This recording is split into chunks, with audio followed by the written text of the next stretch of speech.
नमस्कार. मार्केट मराठीमध्ये मी अजय तुमचं स्वागत करत आहे. आपण बघणार आहोत जी आपली आता नवीन सीरीज जी चालू होणार आहे फंडामेंटल एनालिसिस सीरीज. ॲक्चुअली जी करोडपती सीरीज आहे त्याच्यामध्ये आपण पेनी स्टॉक्स बद्दल आपण माहिती बघतो. ज्या स्टॉक्समध्ये ॲक्चुअली एक पूर्ण म्हणू शकतो ऑपरेटर असतो किंवा ज्या स्टॉकमध्ये खूप सारे लोकं लॉसेसमध्ये जातात. पण आपली ही जी सीरीज आहे ह्याच्यामध्ये जेन्युइन एक एक खरं सांगायचं असेल तर ज्या कंपनीज एक वर्थ इट आहेत किंवा ज्या कंपनीज खरोखर एक चांगला ब्रँड म्हणून आहेत किंवा ज्या कंपनीज खरोखर त्यांचा बिझनेस मॉडेल चांगला आहे किंवा त्या कंपनीज खरोखर एक वर्किंगमध्ये आहेत. त्या कंपनीज बद्दल आपण एनालिसिस करणार आहोत. त्या कंपनीज बद्दल आपण माहिती घेण्याचा प्रयत्न करणार आहोत या सीरीजमध्ये. चला तर मग सुरू करूया.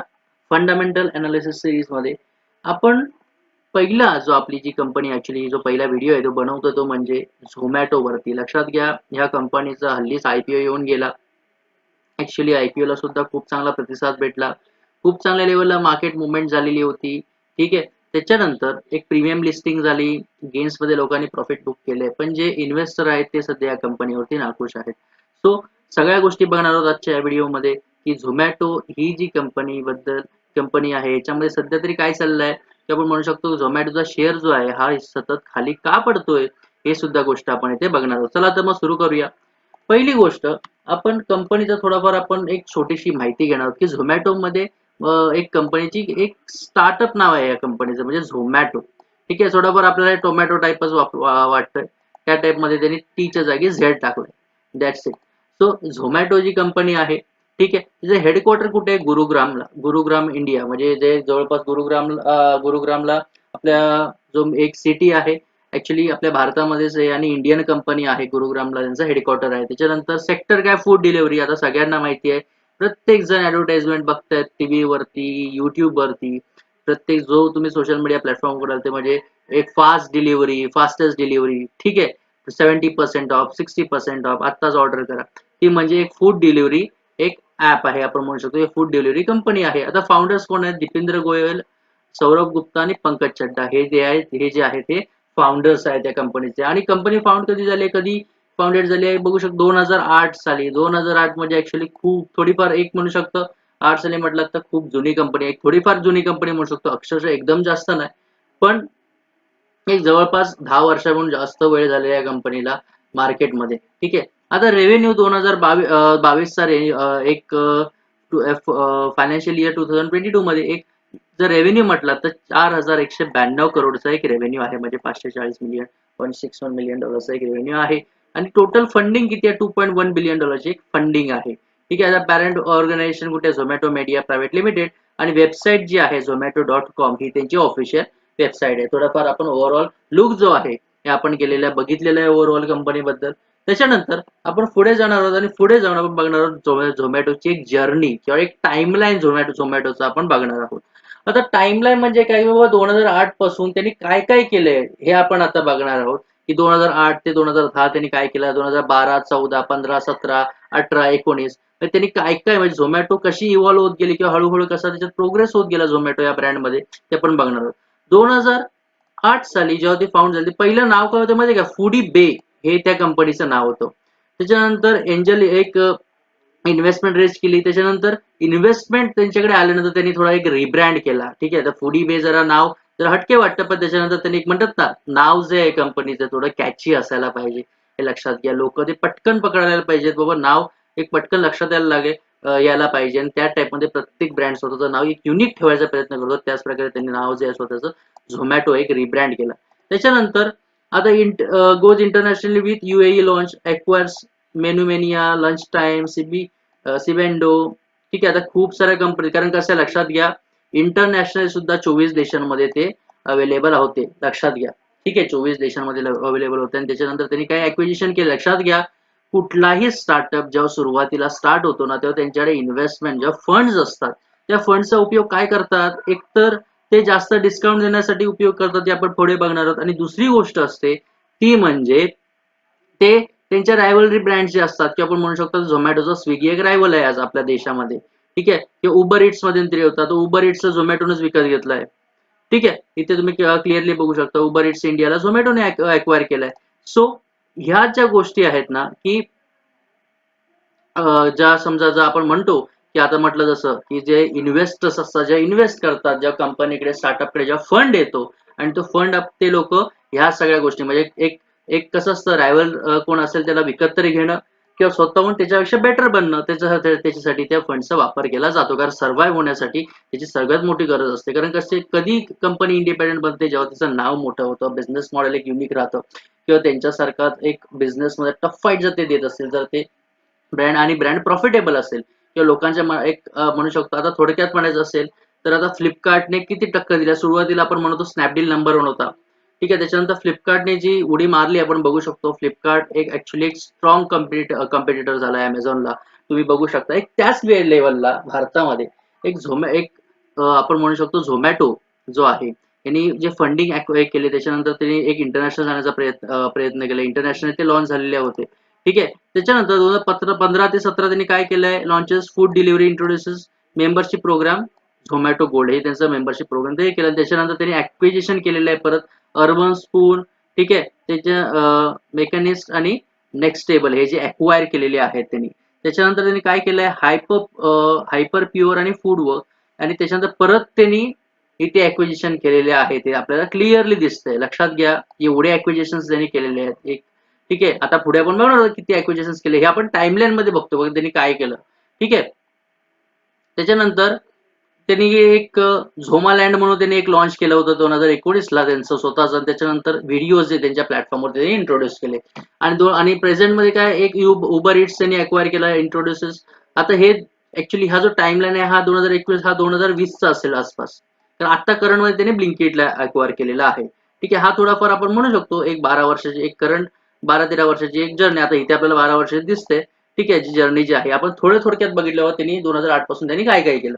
त्याच्यानंतर आपण पुढे जाऊन बघणार त्यांचं बिझनेस मॉडेल काय. आता पहिली गोष्ट त्यांचं बिझनेस मॉडेल काय आहे ही गोष्ट बघणार. पण त्याच्या आधी आपण ज्या मागाशी बघितल्या सगळ्या ॲक्विजिशन्स किंवा आपण त्याचा जो एक टाइमलाईन बघितला हे लक्षात घ्या. आपण पुढे जाऊन त्या गोष्टी सगळ्या आपण बघणार आहोत.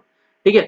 त्याच्यानंतर बिझनेस मॉडेलमध्ये त्यांचं काय की लक्षात घ्या त्यांचा मेन रेव्हेन्यू सोर्स कुठे ॲडव्हर्टाइजमेंट चॅनल आणि पोर्टल ऑफर्स टू डिस्प्ले. आता थोडक्यात विषय तुम्हाला सांगतो. आपण ह्या ज्या सगळ्या गोष्टी आहेत ना ह्याच आपण सांगणार आहोत सरळ साध्या भाषेत.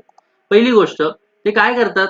आता समजा त्यांच्या ऍप्लिकेशन होत्या. समजा हा त्यांचा ऍप्लिकेशन होती जसं युट्यूब. आता तुम्ही बघा युट्यूब वरती ऍडव्हर्टाईज चालतात. युट्यूब वरती झोमॅटोचे ऍडव्हर्टाईज तुम्हाला चालतात. त्याच प्रकारे त्यांच्या ऍप्लिकेशन वरती सुद्धा ऍडव्हर्टाइजमेंट चालतात. लक्षात घ्या. त्यांच्या ऍप्लिकेशन वरती सुद्धा ऍडव्हर्टाइजमेंट चालतात किंवा एक म्हणू शकतात ना किंवा फ्लिपकार्ट सुद्धा बघा. ठीक आहे. किंवा आपण म्हणू शकतो Amazon सुद्धा बघा. ते काय करतात पटकन एक बाबा हा हे नाही तुम्हाला समोर एक पॉपआउट दिसतं पटकन बाबा हा ऍप्लिकेशन हे ऍप्लिकेशन डाउनलोड मारा किंवा हा झोमॅटोचं किंवा ही झोमॅटो वरती सध्या फूड डिलिव्हरी वरती ही ऑफर चालू आहे. स्विगी वरती ही ऑफर चालू आहे. तुम्हाला पटकन जरी तुम्ही फेसबुक उघडला तरी तुम्हाला पॉपअप नोटिफिकेशन दिसतं. तसं झोमॅटोचं जो त्यांचा एक ऍप्लिकेशन आहे त्यांचा झोमॅटोचा त्याच्यावरती तुम्हाला रिकमेंडेशन पडतात पटकन. ठीक आहे. आता मला समजा माझं रेस्टॉरंट आहे. आता समजा माझं एक रेस्टॉरंट आहे आणि मी झोमॅटोवरती एक म्हणू शकतो यांना मी यांच्याबरोबर एक पार्टनर केलंय. समजा मला आता जसं तुमचा बिझनेस चालू आहे तुम्ही पैसे भरू शकता फेसबुकला आणि तुम्ही तुमचं ऍडव्हर्टाइजमेंट चालू शकता.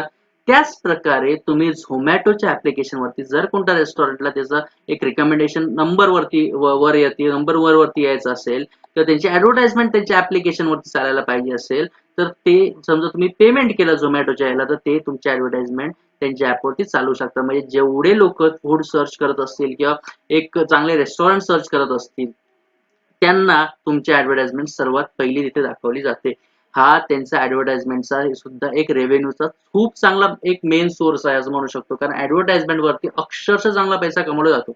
त्याच्यानंतर जे रेस्टॉरंट जे आहेत आता समजा जे रेस्टॉरंट जे आहेत तर विषय कसा होतो रेस्टॉरंटची कुठली डिश आहे आपण ते डिश मागवली. आपण समजा ही डिश आहे ती मी माझ्या घरी समजा मागवली त्याची किंमत किती असेल 120 रुपयाची डिश ही ते 120 रुपये आहे.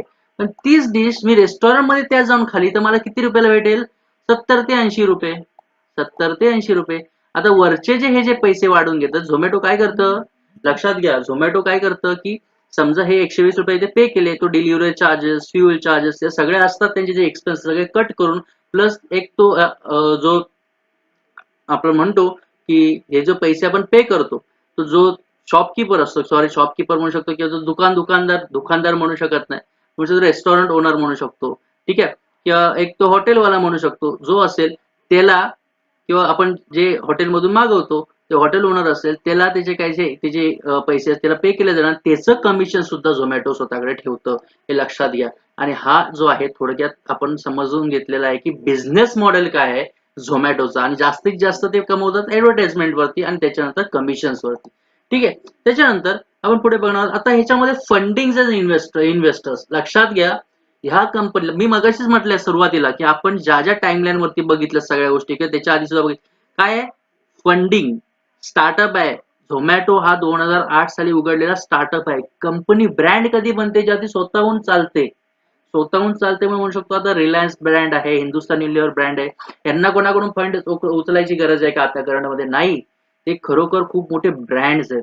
ठीक आहे. एक कंपनी आहे ती, एक खूप मोठा ब्रँड आहे. पण इथे कसं आहे, हे नवीन कंपनी उघडली. स्टार्टअप कसा बनतो बाबा, एक आयडिया समजा कोणाकडे एक असेल, ती आयडिया करतात आणि ती आयडिया समजा माझ्याकडे आली असेल तर मी काय करणार, एकटं कुठेतरी इन्व्हेस्टर ढूंढणार, बघणार किंवा माझ्या स्टार्टअप आयडियाज मध्ये हे जो स्टार्टअप जी आयडिया आहे माझ्याकडे आली, ह्या आयडियामध्ये इन्व्हेस्ट करण्यासाठी बाबा कोणी कसं इन्व्हेस्ट करत नाही. तुमची आयडिया काय ते जाणून घेतात.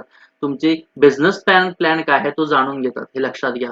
आणि मग त्याच्यामध्ये मग इन्व्हेस्टर इंटरेस्टेड असतील तर मग पैसे टाकतात आणि मग तुमची कंपनी चालू राहते. आज चालू होते किंवा आपण म्हणू शकतो तुमची जी प्लॅन जो आहे, जो बिझनेस प्लॅन तो वर्कआउट होतो.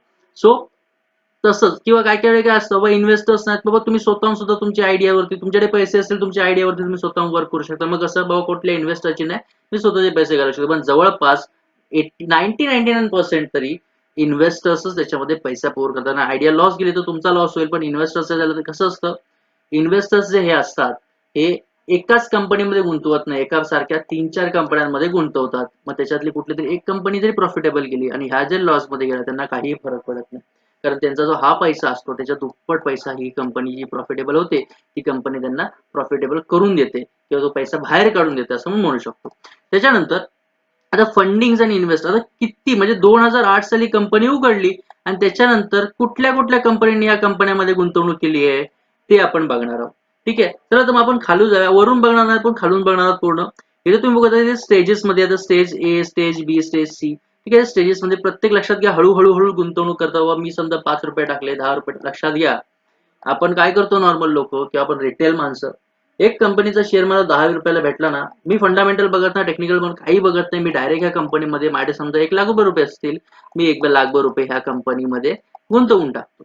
पुढे पाठी मी काही बघत नाही, 1,00,000 रुपये या कंपनीमध्ये गुंतवून टाकतो. मग मग हा जो शेअर परत हा 10 वरनं परत 4-5 रुपयाला आला तर मग परत मला 5 रुपयाचं नुकसान. म्हणजे तुम्ही बघू शकता मग 1,00,000चे किती कमी झाले. मग ते 5 रुपयाचे हे करण्यासाठी मग आपण टेन्शन मध्ये येतो. इन्व्हेस्टमेंटची सही एक खरोखरच एक व्यवस्थित सिस्टमॅटिक प्लॅन पाहिजे. समजा मी एक एबीसी कंपनीमध्ये गुंतवणार आहे. त्या कंपनीमध्ये मी समजा गुंतवणार, तर मी काय करणार, माझ्याकडे समजा पहिले एक 10,000 रुपये असतील तर मी काय करणार, ह्या कंपनीमध्ये सुरुवातीला फक्त मी 3,000 रुपये गुंतवणार. त्याच्यानंतर या कंपनीचा मी परफॉर्मन्स बघणार. त्याच्यानंतर मी अजून थोडाफार वर्ष, एक 5-6 महिन्या किंवा 7-8 महिन्यानंतर किंवा एक वर्षभरानंतर मी अजून त्याच्यामध्ये परत काय करणार, 3,000 रुपये गुंतवणार. असे मी स्टेप बाय स्टेप इन्व्हेस्टमेंट या कंपनीमध्ये मी चालू ठेवणार माझी. लक्षात घ्या.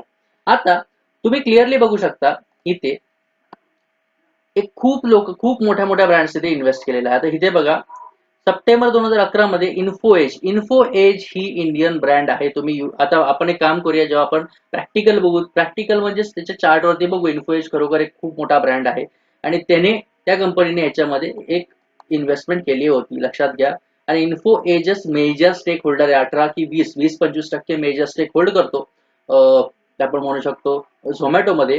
ठीक आहे. त्याच्यानंतर इन्फोएजने जवळपास 2012-2013 खूप म्हणजे 3.5 मिलियन, 2.3 मिलियन, $10 मिलियन. त्याच्यानंतर इन्फोएज आणि सिक्युअर कॅपिटल दोघांनी एक हे त्याच ट्रेड केला, $37 मिलियन पंप केले होते. त्याच्यानंतर इन्फोएजने परत 2014 मध्ये आणि व्हीवाय कॅपिटलने टाकले होते. परत इन्फोएजने आणि परत एप्रिल 2015 मध्ये 50, म्हणजे इन्फोएजने खूप एक पंप इन केलेला आहे पैसा त्याचा, त्यांचा जो ह्या कंपनीमध्ये. त्याच्यानंतर खूप सारे, आता सिक्युअर कॅपिटल इंडिया परत त्यांनी 20 मिलियन टाकले होते. अँड फायनान्शियल्स, आता अँड फायनान्शियल्स मला असं वाटतं, अँड म्हणजे मी ऍक्च्युअली अँड फायनान्शियल वर रिसर्च नाही केला, ही एक चायनीज जो अलिबाबाचा ग्रुप आहे अँड, तेच बहुतेक असणार असं माझं मत आहे. ठीक आहे. त्याच्यानंतर आपण परत अँटनेस $210 मिलियन. लक्षात घ्या किती फंडिंग आहे, किती अमाऊंट ऑफ फंडिंग केलेली आहे. डिलिव्हरी हिरो किती आहे, $55 मिलियन. इथे तुम्ही क्लिअरली बघू शकता. टायगर ग्लोबल खूप मोठा ब्रँड आहे, त्यांनी $166 मिलियन आहे. टायगर ग्लोबलनी अपस्टॉक्स मध्ये सुद्धा इन्व्हेस्ट केलेला आहे. अपस्टॉक्स जो ब्रोकर आहे ना, त्याच्यामध्ये सुद्धा टायगर ग्लोबलने इन्व्हेस्ट केलेला आहे. लक्षात घ्या, खूप मोठी एक आपण म्हणू शकतो एक इन्व्हेस्टमेंट फंड आहे, इन्व्हेस्टमेंट फर्म आहे असं तुम्ही म्हणू शकता, ज्यामध्ये इन्व्हेस्ट खूप करतात ते लोक, आणि खूप मोठी एक फर्म आहे टायगर ग्लोबल. त्याच्यानंतर हे बघा, टायगर ग्लोबल मॅनेजमेंट आणि कोरा याने दोन $660 मिलियन. लक्षात घ्या, एवढा पैसा पंपिंग झालेला आहे. ठीक आहे, जवळपास व्हॅल्युएशन त्याचं $2.1 बिलियन आहे. ठीक आहे, 20 20 20 22 23 हजार करोड, 20 20 हजार 22 हजार एक सीआरच्या लेवलला त्याचा एक म्हणू शकतो एक व्हॅल्युएशन पडते कंपनीचं, 25 सीआरच्या लेवलला. पण थोडक्यात विषय काय आहे, ही जी कंपनी आहे, आता तो आपल्याला कळतं ना, एक गोष्ट तुम्हाला याच्यावरती समजली असेल, झोमॅटो तुम्हाला 60% डिस्काउंट देतोय, 70% डिस्काउंट देतोय. कशावरून देतोय? हा जो पैसा पंपिंग केला ना इन्व्हेस्टर्सनी, हाच पैसा, हीच जी कॅश आहे ती बर्न केली जाते.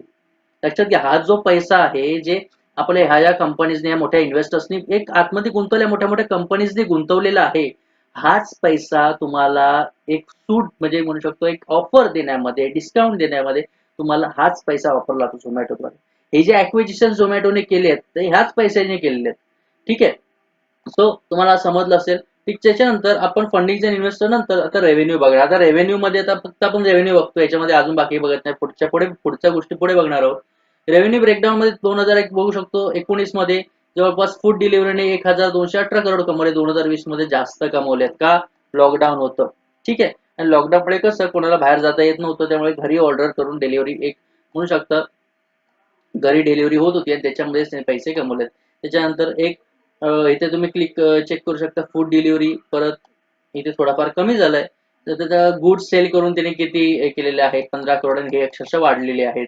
इन्कम फ्रॉम प्लॅटफॉर्म सर्व्हिसेस मागाशी आपण बोललो तेच थोडाफार इथे 2006 करोड कमवलेत फायनान्शियल 2020.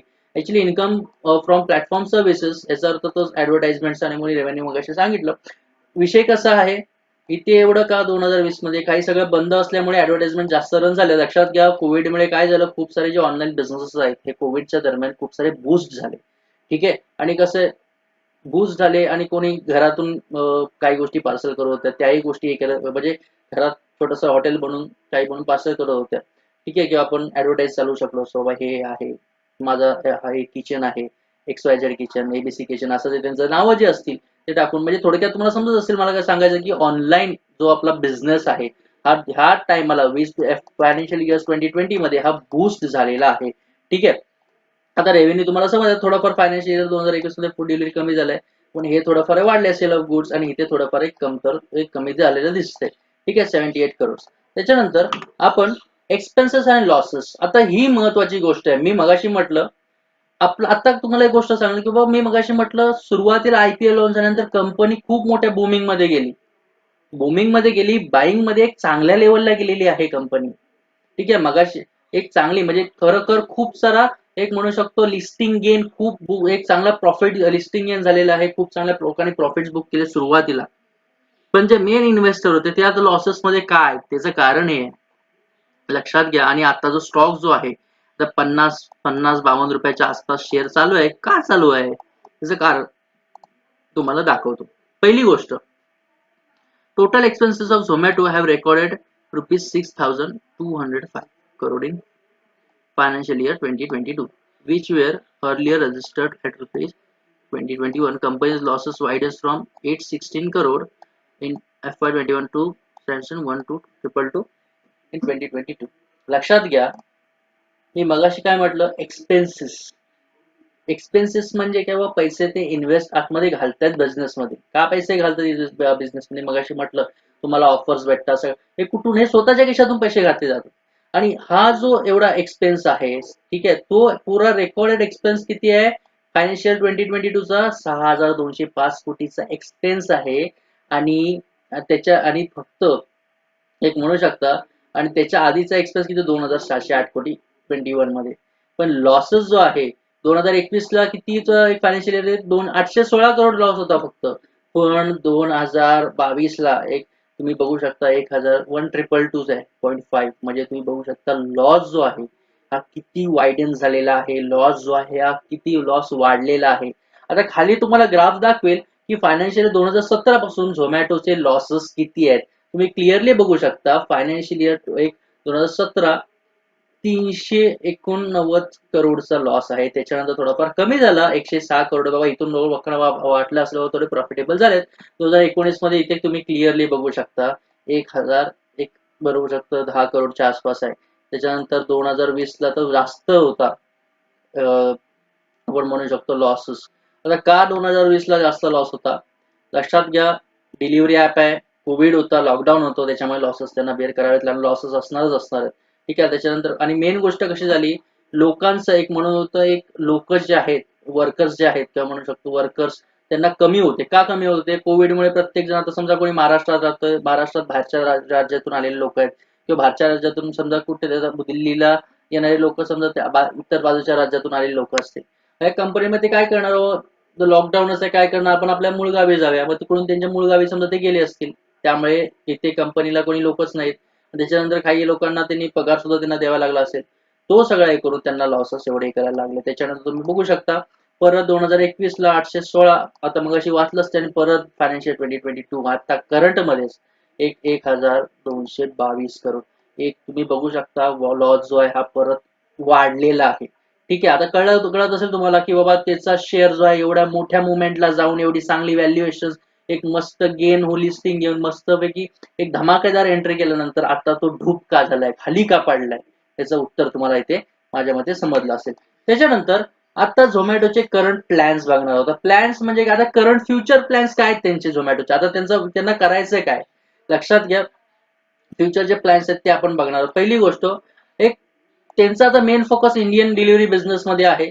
ठीक आहे. आता most of the international business त्यांचे बंद झाले तर त्यांनी बंद केलेले आहेत. कारण कसं पहिलं आपल्या देशाच्या बाहेर सुद्धा ते चालू होते पण काही मोस्ट ऑफ द बिझनेस त्यांनी इंटरनॅशनली बंद केले. ठीक आहे. आता ते काय करतात ते फोरकास्ट ग्रोथ CAGR एक एक 40% ग्रोथ दाखवेल असं त्यांचं म्हणणं आहे. जर त्यांचे नवीन जे CEO आहे जे फाउंडर आहेत दीपेंद्र गोयल.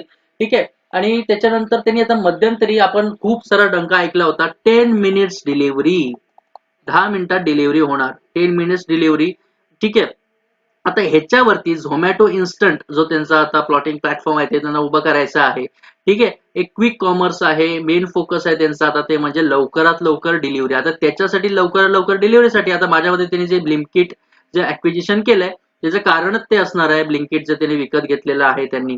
ठीक आहे. कारण झोमॅटोने खूप कंपनीज विकत घेतलेल्या आहेत. 13-14च्या लेवलला ऍक्विजिशन आहे. त्यांनी काही कंपनीजमध्ये इन्व्हेस्ट सुद्धा केलेला आहे. तर तुम्ही बघू शकता एक एवढं ब्लिंकिट सारखा प्लॅटफॉर्म त्यांनी विकत घेतलाय. त्याचा अर्थ काय की त्यांना म्हणजे त्यांना एक्सपांड पण करायचं आहे आणि 10 मिनिट्स डिलिव्हरी लक्षात घ्या 10 मिनिटात त्यांना डिलिव्हरी करायची आहे. म्हणजे समजा मला ह्या जागेवरती मी राहत असेल आणि जर इथून जर ऑर्डर जर मी केली आणि ऑर्डर जर इथून येत असेल तर ही 10 मिनिटात येऊ शकत नाही. त्यासाठी काय करायला लागेल त्यांना त्यांचे जे काही स्टोर्स असतील ते माझ्या जवळपास असले पाहिजेत. लक्षात घ्या ह्याच्या आसपास कुठेतरी माझे जे त्यांचे स्टोर्स असले म्हणजे जवळपास इथून पटकन रीच होऊ शकतो, इथून पटकन रीच होऊ शकतो, इथून पटकन रीच होऊ शकतो.